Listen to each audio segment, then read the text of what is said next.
ಹಲಸಿನ ಹಣ್ಣಿನ ಬೀಜ ನೋಡಿ, ಇದನ್ನು ನಾನಿವತ್ತು ಉಂಡೆ ಮಾಡ್ತಿದ್ದೇನೆ. ಮಾಡಿ ಆದಮೇಲೆ ತೋರಿಸ್ತೇನೆ.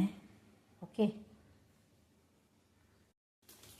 ಈಗ ಸಪೂರ ಇದನ್ನು ಕಟ್ ಮಾಡಿಟ್ಟಿದ್ದೇನೆ ನಾನು.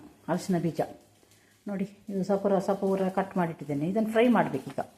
ಹೌದು, ಫ್ರೈ ಮಾಡಿ ಎಣ್ಣೆಲ್ಲ ಹಾಕಬಾರ್ದು, ಹಾಗೆ ಬಾಣಲೆಗೆ ಹಾಕಿ ಫ್ರೈ ಮಾಡಬೇಕು.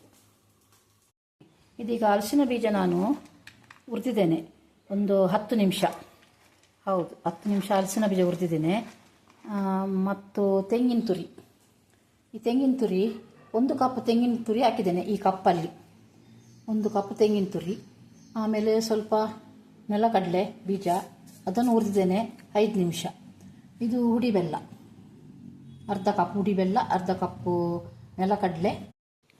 ಈಗ ನೋಡಿ, ಪೌಡ್ರ್ ಮಾಡಿ ತಂದೆ ಹಲಸಿನ ಬೀಜದ ಪೌಡ್ರು. ಮತ್ತು ಇದು ತೆಂಗಿನ ತುರಿ ಇಟ್ಟಿದ್ದೆ ಫ್ರೈ ಮಾಡಿ, ಅದನ್ನು ಕೂಡ ಸ್ವಲ್ಪ ಪೌಡ್ರ್ ಮಾಡಿದೆ, ಒಂದಿಷ್ಟು ಸ್ವಲ್ಪ. ಅದಕ್ಕೆ ಪೌಡ್ರ್ ಮಾಡುವಾಗ ಅದಕ್ಕೆ ಏಲಕ್ಕಿಯನ್ನು ಸೇರಿಸಿದ್ದೇನೆ ನಾನು. ಈ ಪೌಡರಿಗೆ, ತೆಂಗಿನ ತುರಿಯ ಪೌಡ್ರಿಗೆ ಏಲಕ್ಕಿಯನ್ನು ಸೇರಿಸಿದ್ದೇನೆ. ಮತ್ತು ಶೇಂಗಾ, ಇದು ನೆಲಗಡಲೆ ನೋಡಿ, ಇದನ್ನು ಕೂಡ ನಾನು ಪೌಡ್ರ್ ಮಾಡಿದ್ದೇನೆ. ತುಂಬ ಫೈನ್ ಮಾಡಲಿಲ್ಲ, ತರಿ ನೋಡಿ.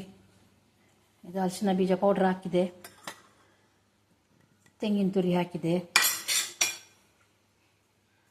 ಆಮೇಲೆ ಇದು ನೆಲಗಡಲೆ ಪೌಡ್ರ್ ಹಾಕಿದ್ದೇನೆ, ಎಳ್ಳು ಹಾಕ್ತೇನೆ ಮತ್ತು ಬೆಲ್ಲ.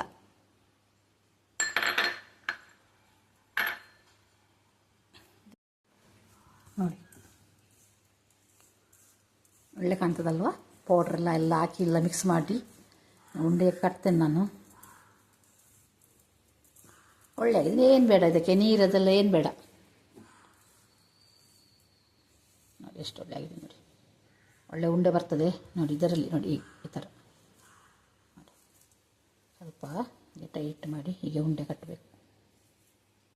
ನೋಡಿ, ಲಡ್ಡು ರೆಡಿ ಆಯಿತು. ಹೇಗೆ ಕಾಣ್ತದೆ ಲಡ್ಡು? ಚೆಂದ ಕಾಣ್ತದಲ್ಲ? ಟೇಸ್ಟ್ ಆಗಿದೆ.